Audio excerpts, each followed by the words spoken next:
오늘은 특별히 청년부 헌신 예배로 우리가 하나님께 예배를 드리고 있습니다. 우리 청년들이 함께 부른 찬양의 제목이 새벽 이슬 같은 주의 청년들이 주께 나오는도다 라고 하는 제목으로 찬양인데요. 새벽 이슬과 같이 생기지는 않았습니다. 솔직하게 말씀드려서. 하지만 새벽 이슬처럼 정말 깨끗하고 그래서 아름다운 미래가 있는 청년들인 줄로 믿습니다. 하나님께서 택하신 우리 청년들을 격려하는 마음을 담아서 우리 함께 박수했으면 좋겠습니다.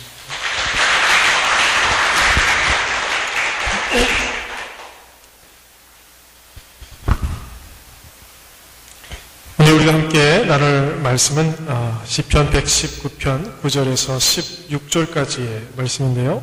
너의 행실을 깨끗게 하라 라는 제목으로 함께 말씀을 나누고자 합니다.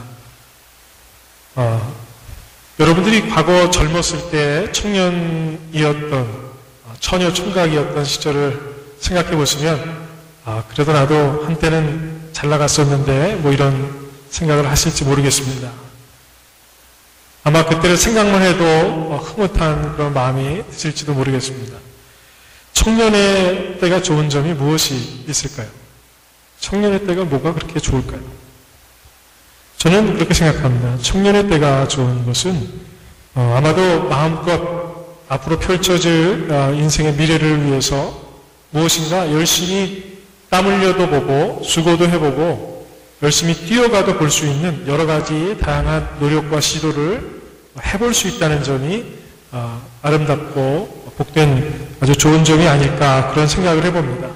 그림을 그리는 일에 비유를 해서 한번 생각을 해본다면 마치 깨끗한 도화지 위에 원하는 밑그림을 그려놓고 여러 가지 다양한 방식을 가지고 저마다의 성품과 바람에 따라서 어떤 사람은 수채화로 그림을 그리고자 하고 어떤 사람은 유화로 그림을 그리고 싶어 하고 또 어떤 사람은 추상화의 형식을 빌어서 어떤 걸작품을 마스터피스를 만들고자 하는 그런 모습이 아닐까. 그래서 이 젊은 시절의 우리의 모습은 깨끗한 도화지와 같은 모습이 아닐까 하는 그런 생각을 해봅니다. 그러나 청년들이 그렇게 많은 것을 해볼 수도 있고 노력할 수도 있고 그리고 또 그러면서 경험하게 되는 여러 가지 어려움들을 극복하면서 실수를 다시 한번 만회해 볼 수 있는 기회도 있지만 그러나 청년들에게도 큰 문제가 사실 도사리고 있습니다. 가장 큰 문제는 무엇일까? 저는 생각해 보다가 아마도 청년들에게 있어 가장 큰 문제는 깨끗하게 자기 자신을 유지하는 것이 아닐까 그런 생각을 해봤습니다. 도화지 위에다가 여러 가지 방식을 빌어서 그림을 그려볼 수는 있겠지만은 도화지가 깨끗하지 않다면 깨끗하지 않은 도화지 위에다가 수채화를 그렸을 때에 그 색깔이 온전한 색감을 드러내고 아름다운 그림을 만들어낼 수 있을까? 아마 그렇지 않을 것입니다. 의도와 다른 그림이 나올 수도 있을 것입니다.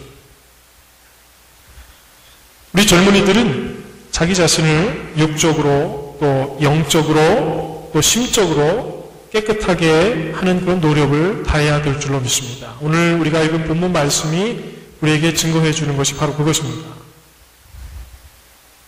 우리의 행실을 깨끗하게 하는 것, 이것이 우리의 삶에 더 깨끗하고 아름다운 도화지를 만드는 일이 되고 그래서 그곳에 정말로 하나님의 손으로 아름다운 걸작품이 그려졌을 때 걸작품다운 모습이 될 수 있을 터인데 우리 자신을 깨끗하게 정결하게 순전하게 만드는 우리의 노력에 우리가 실패할 때에 우리는 결국은 하나님의 사랑과 은혜에도 불구하고 우리 스스로를 더럽히고 깨끗하게 만들지 못해서 하나님께서 주신 은혜를 은혜로 받지 못하고 많은 이들에게 복음을 증거하고 싶어도 복음이 오염되고 왜곡된 모습으로 드러나기 때문에 결국은 하나님도 온전히 증거하지 못하는 그래서 결국은 아름다운 인생을 살지 못하는 결과를 낳게 될 것입니다. 오늘날 이 시대가 가지고 있는 여러 가지 문제가 있을 것입니다. 시대적인 문제를 우리가 한마디로 표현한다라고 하는 것은 그렇게 간단한 일은 아니지만 저는 이 시대가 가지고 있는 가장 큰 문제들 가운데의 하나가 바로 이 젊은이들이 이 시대를 살아가고 다음 세대를 준비하고 있는 젊은이들이 순전하지 못한 시대의 문화 속에서 순전하지 못한 모습과 삶의 방식을 가지고 살아가도록 방치되어 있다라고 하는 것이 오늘날 우리가 살아가고 있는 이 시대의 가장 큰 문제가 아닐까 그런 생각을 했습니다. 다들 깨끗한 모습으로 정결한 모습으로 정말 순수한 아이의 모습으로 우리가 다 태어났지만 우리가 이 세상을 살아가는 가운데 우리도 모르는 사이에 더럽혀져 있고 우리의 마음도 육신도 우리의 영도 깨끗하지 못한 모습으로 살아가고 있는 것을 때로는 발견하게 됩니다. 그러나 많은 이들이 그것을 그냥 간과해버려요. 세상의 문화가 이러니까 다른 사람도 그런데 뭐 그럴 수도 있는 것이지 나보다 더 깨끗하지 않은 사람도 있는데 그럴 수도 있지 하는 마음으로 그냥 지나쳐버리는 것입니다. 그러는 중에 우리가 꿈꾸던 그런 걸작품은커녕 우리의 삶 속에서 우리는 썩어가고 냄새나는 것들을 바라보게 되고 그 속에서 우리가 거두는 것들이라고 하는 것은 다 썩어질 것들만 거두게 되는 것입니다. 세상의 더럽고 추한 문화들의 무방비한 모습으로 노출되어 있으면서도 그냥 노출된 상태로 살아가는 정도가 아니라 그 더럽고 추한 문화 속으로 뛰어들어가서 그것을 향유하고 그것을 만끽하면서 살아가기 위해서 애쓰는 사람이 되어버리기도 하는 것입니다. 심지어는 자기 자신의 자아의 만족을 위해서 내가 꿈꾸는 나의 욕심을 채우기 위해서라면 얼마든지 나의 영혼까지도 팔아치울 그런 마음의 자세가 되어 있기도 하는 것입니다. 더 나아가서는 자신의 가정도, 자신의 몸도, 마음도 하나님께서 우리에게 불어넣어 주신 우리의 영도 우리에게 주신 인간적인 관계들, 친구 간의 우정이나 사랑의 관계로 맺어져 있는 우리의 가정들을 얼마든지 포기할 수 있는, 희생시킬 수 있는 그런 각오가 되어버리게 되는 것입니다. 이것이 바로 우리의 젊은이들이 안고 있는 아주 커다란 문제인 것입니다. 저는 젊은 사람들이야말로 미래를 위해서 현재의 자기 자신의 순수함을 지켜야 된다고 생각을 합니다. 순수함이라고 하는 단어가 오늘날 우리가 살아가는 시대에 잊혀진 단어가 되어버렸습니다. 사전에서 찾아야 되고 일상생활 속에서는 바라보기가 힘듭니다. 그러나 그것이 우리 일상에서 멀어져야 할 단어가 아니라 사실 우리가 회복해야 될 단어가 아닐까 생각합니다. 깨끗함. 그것이 무엇입니까? 손에 잡히지 않을 만큼 어려운 단어가 되어버렸습니다. 그렇다면 우리의 삶의 깨끗함을 회복하기 위해서 우리는 어떤 노력을 해야만 되겠는데 오늘 본문은 우리에게 분명하게 해답을 제시하고 있습니다. 어떻게 해야 되겠는가? 주 하나님의 말씀에 따라 살아가면 우리가 우리의 행실을 깨끗하게 순수하게 지켜갈 수 있다라고 하는 것이죠. 하나님의 말씀이 우리의 삶의 해답이 된다는 것입니다. 오늘 본문의 9절에서 16절까지의 말씀을 보면은 여러 가지 방식으로 주의 말씀이 우리의 삶의 해답이 된다고 설명해 주고 있습니다. 그러나 더 큰 문제는 우리가 하나님의 말씀대로 살아야 된다는 것을 알면서도 그것을 구체적으로 어떻게 적용해야 되는 것인지 잘 모른다는 거죠. 마치 우리가 학창시절에 수학 선생님에게 수학 공식을 배우고 예제들을 풀어보면 공식도 잘 암기하고 있고 다 풀 수 있을 거라고 생각했는데 응용이 된 문제들이 나오면은 풀지 못하고 헤매는 것과 같습니다. 하나님의 말씀이 무엇인지는 알겠는데 하나님의 말씀대로 살아야 되겠다라고 하는 것도 알겠는데 일상생활에서 하나님의 말씀을 적용하는 데에서 우리가 한 발짝도 나가지 못하는 경우가 너무나 많은 것이죠. 자, 그렇다면 어떻게 사는 것이 하나님의 말씀대로 사는 것입니까? 이게 진정한 문제입니다. 하나님의 말씀대로 살아야죠 라고 하는 대답을 하기에 앞서서 어떻게 살아야 하나님의 말씀대로 사는 것일까? 우리가 한번 고민해 봐야 되겠습니다. 첫 번째는 우리의 몸을 하나님의 말씀에 복종시키는 것입니다. 몸을 복종시키는 일은 아주 중요합니다. 때로는 우리가 신앙생활 하면서 영적인 것이 가장 복된 것이고 아름다운 것이라고 쉽게 생각하게 마련인데, 그러나 사실 영적인 문제는 우리의 몸의 문제부터 시작이 됩니다. 우리의 몸이 깨끗하지 않으면 우리의 영이 깨끗해질 수가 없습니다. 아내와 함께 가끔 보는 TV 프로그램이 있어요. 제가 둘러보니까 우리 교회에 젊은 커플들이 많기 때문에 자녀들을 키우면서 이 프로그램을 보시는 분들이 많더라고요. 요즘에는 이니셜만 해서 우아달이라고 부르더라고요. 이걸 알 정도면 여러분들이 자녀 교육에 관심이 있으신 분들이고, 무슨 말을 하고 있는지 못 알아들으시면 세대가 조금 차이가 나시는 분들입니다.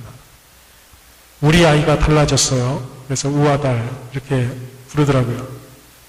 이 프로그램을 보면은 미국에도 비슷한 프로그램이 있습니다. 슈퍼내니라고, 이 아이들이 성장하는 과정 속에서 문제가 생겼을 때 이것을 어떻게 훈육할 것인가 심각하게 다루는 그런 TV 쇼입니다.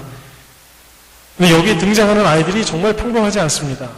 제가 보니까 여기에 등장하는 아이들은요, 세계 어디에 내놔도 손색이 없을 만큼 일당 백을 넘어서서 한 명만 투입이 되면 모든 상황을 종료시킬 수 있는 아주 능력자들이 다 이 TV 프로그램에 나오더라고요. 엄마가 뭐라고 해도 무시하고 소리를 지르든지 망가뜨리든지 먹어치우든지 그저 하고 싶은 대로 마음대로 하는 아이들이 이 프로그램에 등장을 해요. 그래서 이 아이에게 어떤 문제가 있는가라고 하는 것을 조명하면서 이 TV 프로그램에 나오는 전문가들이 같이 머리를 맞대고 여러 가지 문제의 초점을 발견하고 이제 아이를 어떻게 훈육할 것인가 지도해보는 그런 이제 내용들이 나옵니다. 그 과정 속에서 변화된 아이의 모습도 나중에 나오게 되는데, 이 프로그램에서 제가 공통적으로 자주 등장하는 그런 훈육 방법을 하나 보았는데, 어떤 장면이냐면 말썽 피고 문제 일으키는 그 아이를 엄마가 붙잡고 방으로 데려가서 문을 걸어 잠궈요. 그리고 그 아이를 다리 사이에다가 끼워서 앉혀놓고 막 발버둥 치고 손으로 핥히고 침 뱉는 아이의 손을 붙잡고 옴싹달싹 하지 못하게 만들어 놓고 그냥 내버려 둡니다. 그러면 오줌 마렵다고 화장실 가야 된다 그러고 또 큰일도 봐야 된다 그러고 난리가 납니다. 그러면 이제 마음이 약한 분들은 그래 일단 화장실부터 갔다 와라. 그러면 애들이 잽싸게 도망가 버리죠. 근데 도망가지 못하게 붙잡아둬요. 그러면 어떤 애들은 그 자리에 앉아서 정말로 오줌도 싸고 난리가 납니다. 그래도 움직이지 못하게 붙잡아요. 그렇게 해서 시간이 때로는 30분이 걸리고 어떤 아이는 2시간, 3시간도 그 상태로 있기도 합니다. 근데 시간이 지나고 나면요, 놀라운 변화들이 나타나요. 이제 아이가 예전 같으면 자기가 그 가정의 주인이라도 되는 것처럼 마음대로 하면서 살았는데, 이제는 엄마가 나보다 힘이 세구나. 내 마음대로 할 수 있는 게 아니구나. 내가 좀 고분고분하게 해서 엄마 말을 들어야 되고, 그래야만 이 상황에서 내가 노임을 받을 수 있구나라고 하는 것을 몸으로 알게 되면서 아이들이 바뀌어지기 시작하더라고요. 정말 모세의 기적보다 더 큰 기적이 일어나요. 아이들이 금방 고분고분해져요. 엄마 말 한마디에 예전에는 막 욕하고 쌍소리 하던 아이가 존댓말을 쓰기 시작하고 걸음걸이가 달라지고 정말 놀랍더라고요. 야, 저런 일들이 어떻게 발생할 수 있을까 했는데, 그 변화의 시작은 무엇이었냐면 그 아이의 몸부터, 아이의 몸부터 엄마에게 복종되는 훈련이 시작되는 겁니다. 인간이라고 하는 존재는 굉장히 특이합니다. 우리의 몸이 복종이 되게 되면은 우리의 마음도 뺏기고 우리 영도 뺏기는 그런 특별한 존재입니다. 우리의 몸이 더럽혀지기 시작하면 우리의 마음도 더럽혀지고 우리 영도 더럽혀지는 그런 아주 특별한 존재입니다. 그래서 우리는 우리의 몸을 어떻게 관리해야 되는지 생각을 꼭 해야만 됩니다. 특별히 우리의 삶의 습관이 이제 생기기 시작하는 젊은이의 때에 자기 자신의 몸을 어떻게 할 것인가? 내 몸이 있어야 될 곳은 어디인가? 어떻게 한 것이 나의 몸이 순결한 것인가? 생각하고 고민하고 노력해야 되는 것입니다. 군대에 들어가게 되면은 훈련소 교관들이 사람들을 완전히 깜짝같이 바꿔놓죠.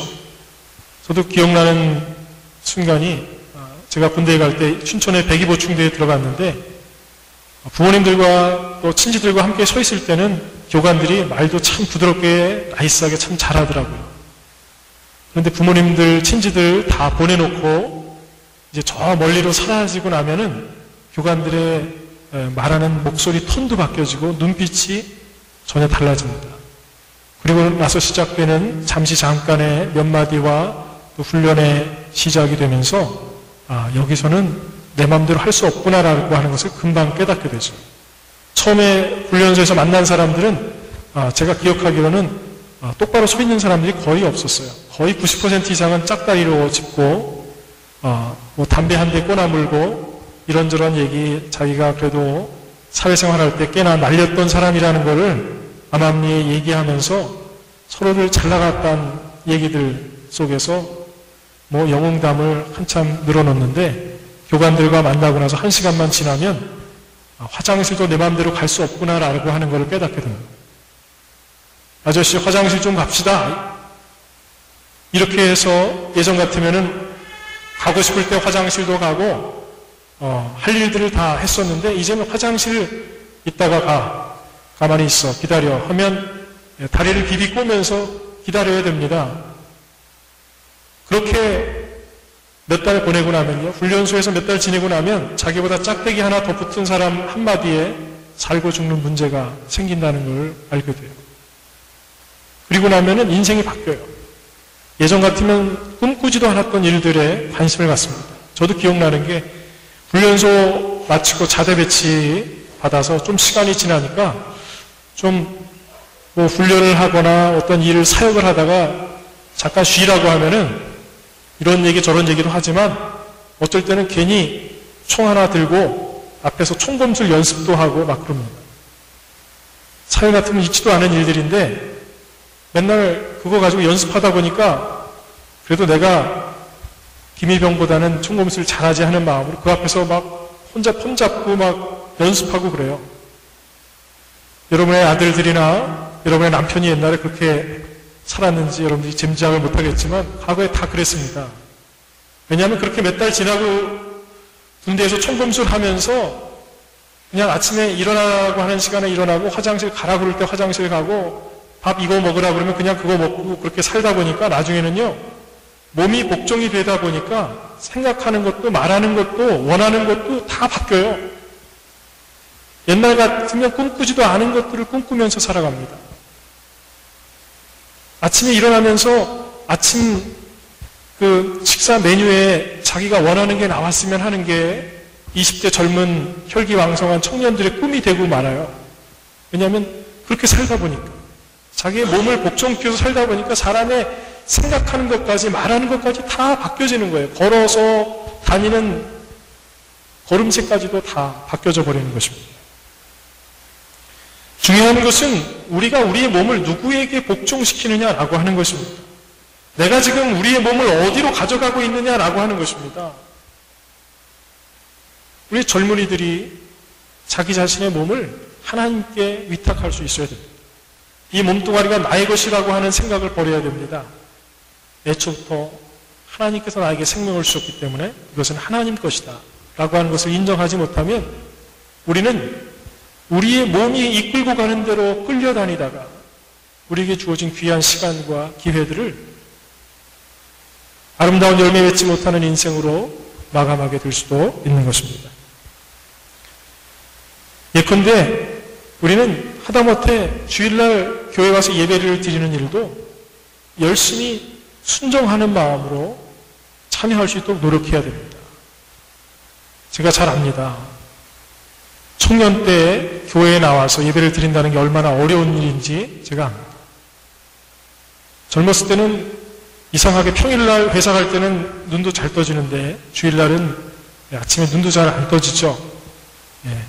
시계도 괜히 너무 빨리 가는 것 같고 그래서 11시에 주일 예배 드리러 교회에 나오는 것도 쉽지가 않습니다. 때로는 꼭 매주 교회에 나가야 되느냐. 그래도 하나님을 사랑하는 마음은 내가 있는데 내가 바쁠 때는 내가 좀 일 좀 하고 시간 있을 때 교회에 나오면 되는 것이지 좀 잘못한 거 있으면 나중에 한 대 몰아서 회개하면 되지 않을까. 아니면 젊었을 땐 열심히 일하다가 내가 죽기 전에 하나님 회개합니다. 주님의 영광을 위해서 열심히 살겠습니다. 다시 한번 기회를 주십시오. 회개하는 마음으로 무릎 꿇으면 그때 다 해결되는 것은 아닐까. 이렇게 생각하기 쉽습니다. 하지만 여러분, 교회에 나오는 것이 귀찮고 힘들고 별로 효율적인 일이 아닌 것처럼 생각이 돼도 힘들어도 여러분의 몸을 복종시켜서 주님의 전에 나오는 훈련에 동참하시기를 바랍니다. 예배 생활은 젊어서 우리의 몸을 복종시켜야 되는 일입니다. 예배를 드리려고 노력하지 않는 사람은 나중에 하나님을 예배할 수 없습니다.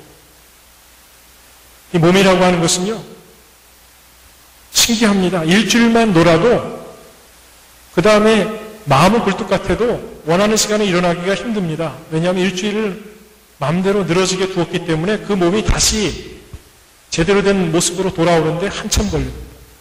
우리의 몸을 복종시키는 것은요, 그렇게 간단한 일이 아닙니다. 훈련이 필요합니다. 노력이 필요합니다. 그런데 일단 훈련이 되고 나면 자연스럽게 나도 모르는 사이에 모든 것들이 바뀌어집니다. 여러분 바빠도 아침에 일어나면 화장실 가십니까? 안 가십니까? 화장실 가십니다. 일어나자마자 눈 비비면서 뭐 심각하게 생각해서 내가 화장실을 가야 될 것이냐 말아야 될 것이냐 기도해보고 결정할까 뭐 그런 생각 안 하실 겁니다. 일단 일어나면 화장실부터 가서 세수하고 머리 가다듬고 샤워하고 그리고 나서 여러분의 바쁜 그 일상생활을 시작할 거예요. 그게 삶의 루틴이 되는 거예요. 화장실 가는 거, 아침밥 먹는 거, 여러 가지 해야 될 일들 여러분들이 아무리 바빠도 하는 것들이 있습니다. 여러분 아무리 바빠도 신발 신고 다니시잖아요. 안 그렇습니까? 오늘은 바쁘니까 신발 대충 신지 말고 대충 하고 가자. 오늘은 바쁘니까 윗도리 입지 말고 그냥 가자. 이렇게 생각하시는 분들이 없어요. 그걸 그냥 해야 된다라고 생각하고 자연스럽게 우리 몸이 알아서 합니다. 우리가 하나님 앞에 우리 몸을 복종시키는 것도 이렇게 자연스럽게 당연하게 해야 되는 것으로 여러분 스스로가 고쳐 만드시길 바랍니다. 그것은 여러분의 젊었을 때의 노력이 없으면 절대로 할 수가 없습니다. 그러한 노력이 없으면 예배보다 당연히 여러분의 시험 성적이 더 중요해질 것입니다. 집에 가서 시험 공부하는 것이 여러분들이 하나님 앞에 나와 예배하는 것보다 당연히 중요할 것입니다. 그게 여러분들에게 있어 우선순위가 그렇게 정해지기 시작하면 여러분들의 앞으로의 인생은 보지 않아도 뻔합니다. 그렇게 살게 되실 겁니다. 예배보다 여러분이 원하는 것을 이루는 것이 더 큰 목표가 될 것이고 그 속에서 여러분들은 하나님을 여러분이 여유가 있을 때 찾게 될 겁니다. 그래서 하나님은 문제 있을 때만 만나는 대상이 될 것입니다. 사랑하는 성도 여러분, 12절에 있는 말씀대로 우리는 가르침과 훈련이 필요합니다. 하나님의 말씀으로 저를 가르쳐 주시옵소서, 내 몸을 복종시킬 수 있도록 주님 도와주시옵소서, 주님 앞에 여러분의 몸을 복종시키시길 바랍니다. 두 번째는 우리의 마음을 하나님의 말씀에 복종시켜야 됩니다. 사람은 몸과 마음이 따로 놀 수 있는 그런 특별한 존재예요. 우리의 몸이 여기 있어도 우리의 마음은 다른 곳에 얼마든지 갈 수가 있습니다. 부부간에 불화가 있어서 가정에 문제가 있는 분들 가운데 불륜에 문제가 있는 분들 어떻습니까? 몸은 같이 사는데 마음은 딴 사람하고 사는 사람, 그 사람과 함께 집에 있어도 행복하지 않습니다. 왜냐하면 몸과 마음이 따로 살기 때문에. 그야말로 얼빠진 사람이죠. 얼이 빠져나가서 다른 데 가 있는 거예요. 우리는 우리의 마음을 가다듬어야 됩니다. 특별히 젊은이들은 자기 자신의 마음을 간수할 줄 알아야 됩니다. 마음을 간수할 줄 모르는 사람은 항상 위험 인물입니다. 가정에서 가장 위험한 인물이 어떤 사람인지 아십니까? 마음에 상처난 채로 그냥 방치되어 있는 사람이 집에서 가장 위험한 사람입니다.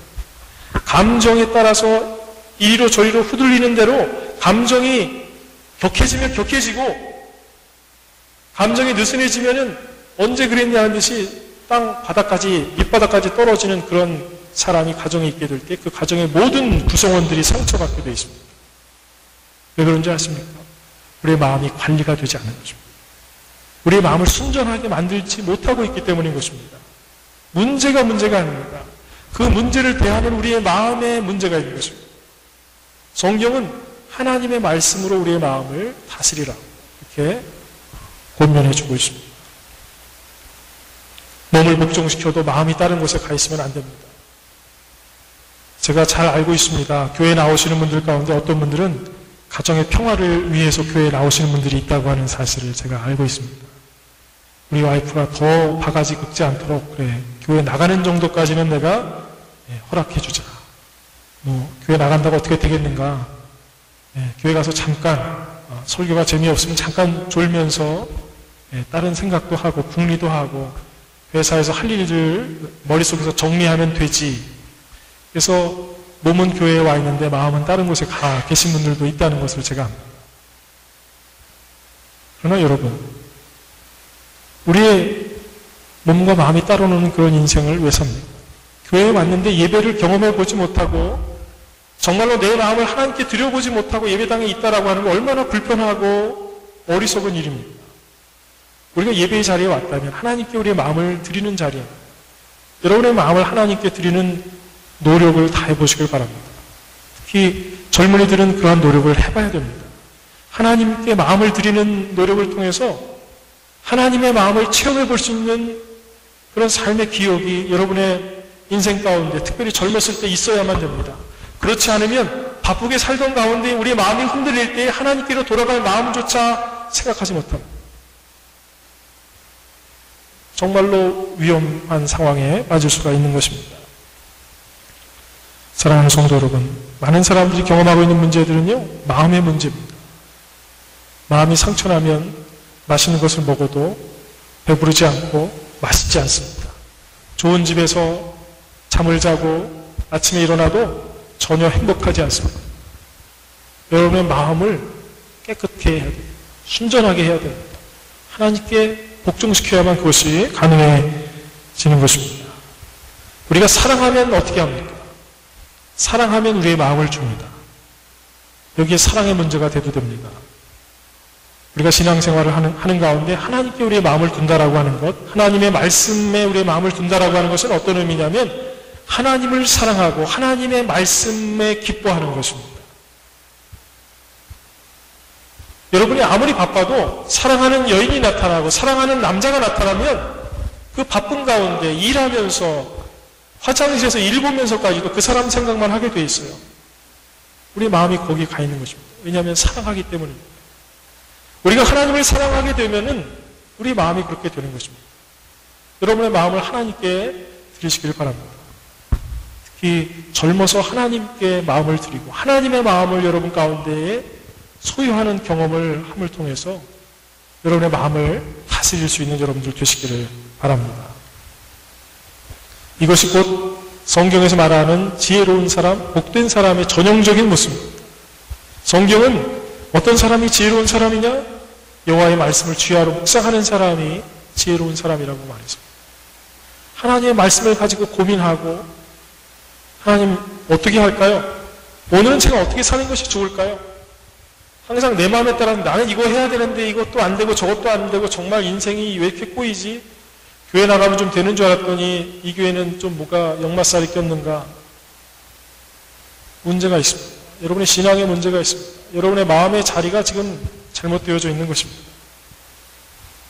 마지막으로 우리의 영을 하나님의 말씀에 복종시켜야 되겠습니다.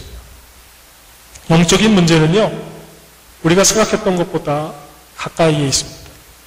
특별히 영적인 문제는 우리가 무엇을 기뻐하고 무엇을 좋아하고 무엇에 열광하는가와 연관이 되어져 있습니다. 우리가 찬양하고 감사하고 기뻐하는 것이 무엇인가를 깊이 생각해 보시기를 바랍니다. 내가 정말로 뭐에 열광하고 미쳐있는가? 영적으로 타락했다라고 하는 곳에 가보면 항상 육체적으로 음란하거나 아니면 세상적인 것, 편한 것, 술 취함과 방종과 그러한 것들이 가득 차 있습니다.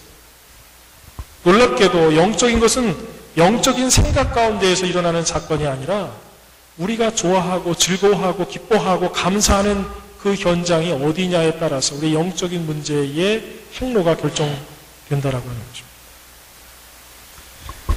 얼마 전에 제가 2000년대 중반쯤에 만들어진 다큐멘터리를 하나 봤는데, 로마의 화산의 폭발로 인해서 묻혀졌던 도시, 분베이라고 하는 도시를 아마 여러분들이 아실 겁니다. 분베이의 상황을 다큐멘터리로 제작해서 방영하는 것을 제가 보았는데, 정말 깜짝 놀랐습니다. 말로만 듣던, 아마 설교 예화 중에도 가끔은 그런 말씀을 들었을 것입니다.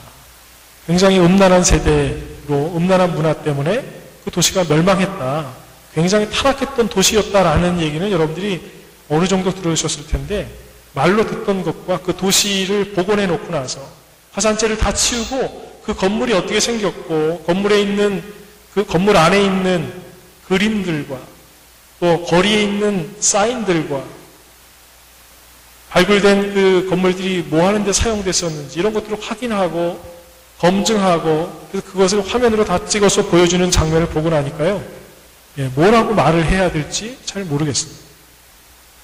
재밌는 사실은 그 다큐멘터리를 보던 중에 나온 얘기인데, 과거에 로마의 황제들이 여러 번 그 도시를 다시 발굴해내도록 지시를 했답니다. 발굴해내던 중에 다시 덮으라고 했대요. 하는 거예요. 왜냐? 발굴해서 사람들에게 차마 보여주기가 어려운, 우리의 자녀들과 함께 가서 여기가 옛날에 이러이러한 사람들이 살다가 화산재에 묻혀서 사람들도 다 죽고 도시가 없어졌다가 이렇게 다시 발굴됐단다라고 보여줄 수가 없는 도시인 거예요. 제가 봐도 그렇더라고요. 도저히 저희 아들, 딸을 데리고 가서 보여줄 수는 없겠더라고요. 좀 나이가 들어서 성장해서나 혹시 볼 수가 있을까? 차마 보여줄 수도 없고, 제가 여러분들에게 자세히 설명해 드리지도 못하겠어요.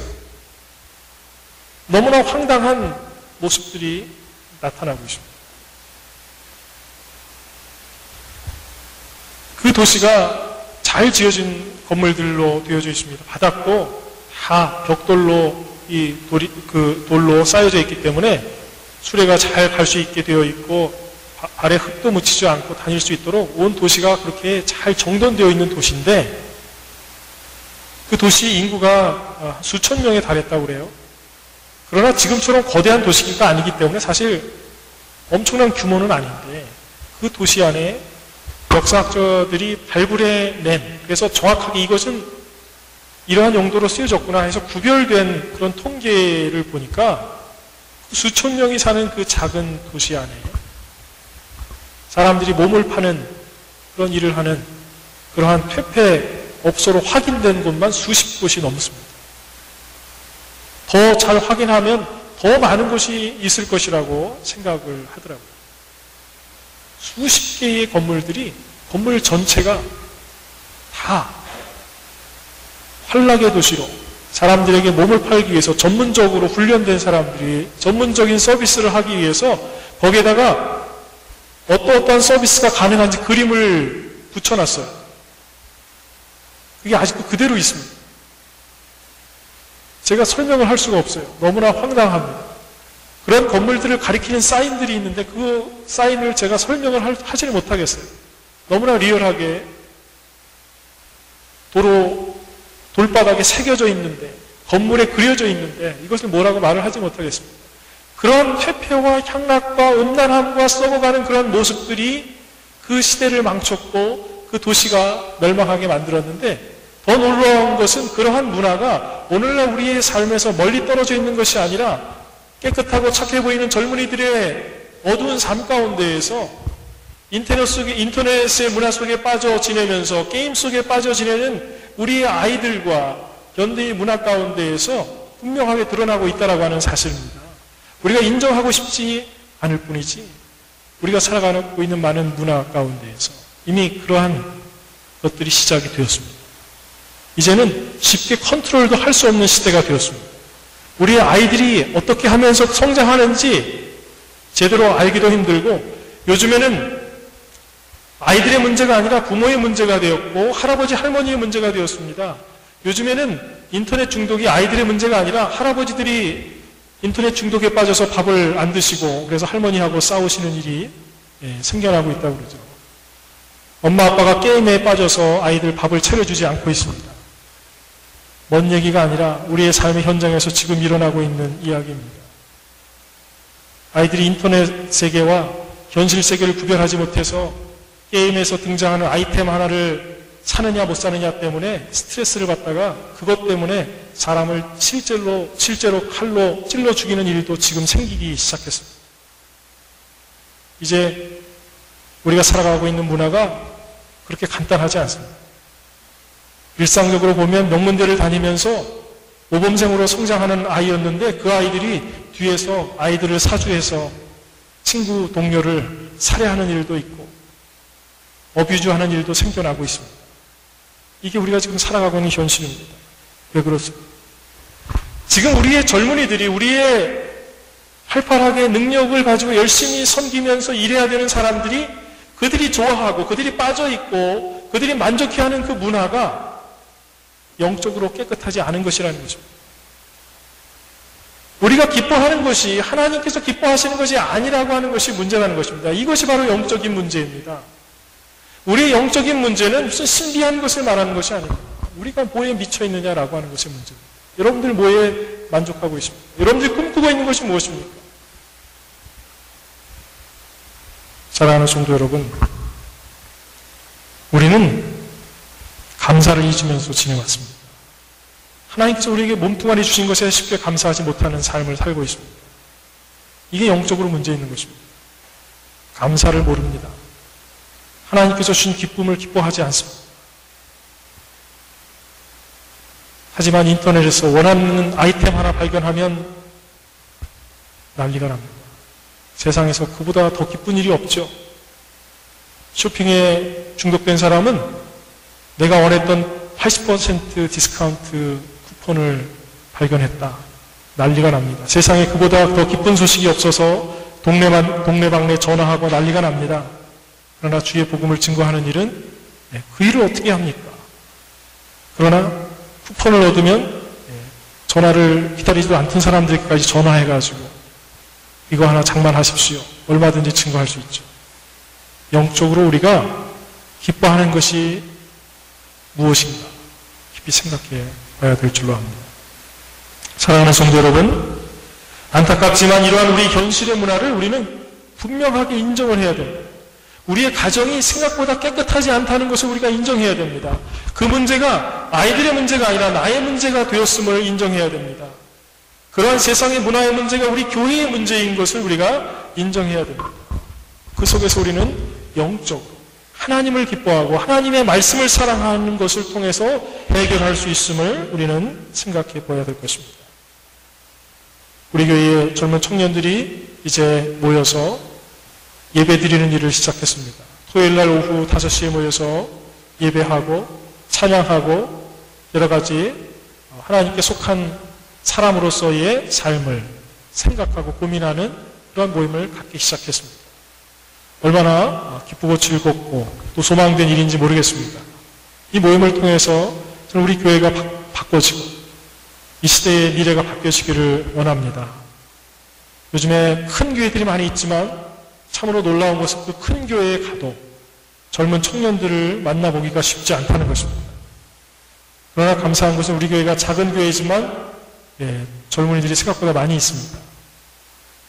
이 젊은이들이 정말로 하나님께 속한 자로 몸과 마음과 영을 하나님께 드려서 순전한 삶을 유지하고자 말씀에 따라 살고자 노력하고 애쓰는 가운데 정말로 위대한 주님의 일꾼으로 성장하기를 주의 이름으로 축원합니다.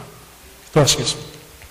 사랑이 많으신 하나님 감사합니다. 주의 은혜 가운데에 이 시간 우리의 젊은이들을 주의 이름으로 축복하면서 주께 올려드립니다. 아버지 하나님 영광을 받아 주시옵소서. 주의 은혜 가운데 저들이 주님께 속한 자로 살아갈 뿐만 아니라 주께서 계획하신 대로 일꾼이 되어서 열매를 맺게 하여 주시옵소서. 예수님의 이름으로 기도드렸습니다. 이어서 성찬식을 거행하겠습니다.